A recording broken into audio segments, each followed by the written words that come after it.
Now, fighting is underway in the eastern Ukrainian city of Kramatorsk, a hotbed of anti-government sentiment. And these are some pictures taken by the locals. Armored personnel carriers can be seen rolling through the streets of the city. Reports are coming in of at least 3 deaths, although it hasn't been confirmed yet. Well, for more on this, let's now cross live to RT's Paul Lear, who is in the area for us. Well, Paul, what is known about the latest fighting? Well, the military is advancing further into Kramatorsk, and from the information we have, they are trying to reach the city center. This is according to eyewitnesses. It was also information posted by Kiev's interior minister on his Facebook page. He has urged locals in Kramatorsk and Slavyansk, where I am, which is around 17 kilometers away, to remain indoors. We are now hearing disturbing reports that have not been confirmed that locals are being dragged into the open streets, being forced to kneel, and are being shot from the back of their head, and that the people carrying this out are right sector members. Extremely disturbing information that is reaching us right at this moment. We are also hearing from the army that they have now captured all checkpoints in the town, but this has not been verified by anti-Kiev activists on the ground. This is what one eyewitness told us. There's unconfirmed information that mobile phones are being jammed and that soldiers are shooting at civilians who try to block their advance. Self-defense forces are near the city council buildings. There are also reports of troops moving towards the city council. They're in buses, dressed in black without insignia. On Saturday morning near Kramatorsk, the army says that 2 of its servicemen were killed and at least a dozen were injured. This is when they took over the local TV building and destroyed at least 2 checkpoints. This was violence that continued from Friday night when a column of armored vehicles advanced towards the town of Kramatorsk, trying to smash through the checkpoints and the roadblocks that have been set up in the area by locals. In that action, we're being told that more than 10 people died and some 30 people were injured.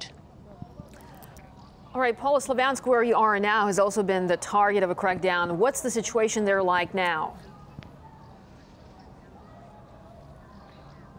Right now, we hear that fighting has broken out in various areas around Slavyansk. We are receiving this information from local activists on the ground who say that they're witnessing the right sector involved in this violence. This is a town that is in crackdown. The entire town has been surrounded by the Ukrainian army. And when I talk to locals here, they say that they fear that this is the quiet before the storm, if you like, that for the moment the attention is on Kramatorsk, but eventually there's going to be a resumption of the military operations that we saw yesterday, Friday morning, here in Slavyansk resuming. And certainly this is something that Kiev itself has said. They have said that they plan to continue with their military operations. Now, the people's mayor of the town has urged residents to come out and defend the city. He's also said that on Friday night, at least 10 people were killed and some 40 people were injured when fighting broke out in one of the suburbs of Slavyansk. This was when right sector members tried to advance further in. Local residents came out and formed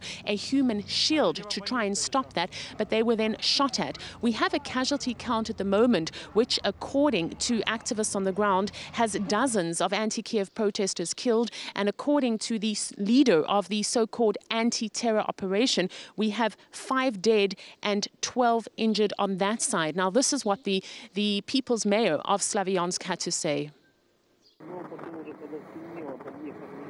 When our unarmed people blocked the tanks, the right sector fighters came. They started to shoot at peaceful people with the silent consent of Ukrainian troops. It's a disgrace. Now Slavyansk is surrounded. There are a lot of military forces here. We're waiting for another attack later tonight.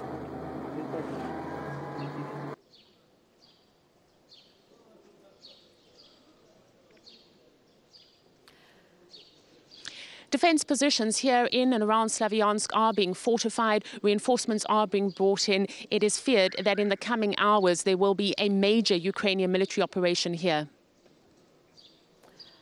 All right, Paul, thanks very much indeed for bringing us this update. And we'll be keeping up with Paul throughout the day today here on RT International.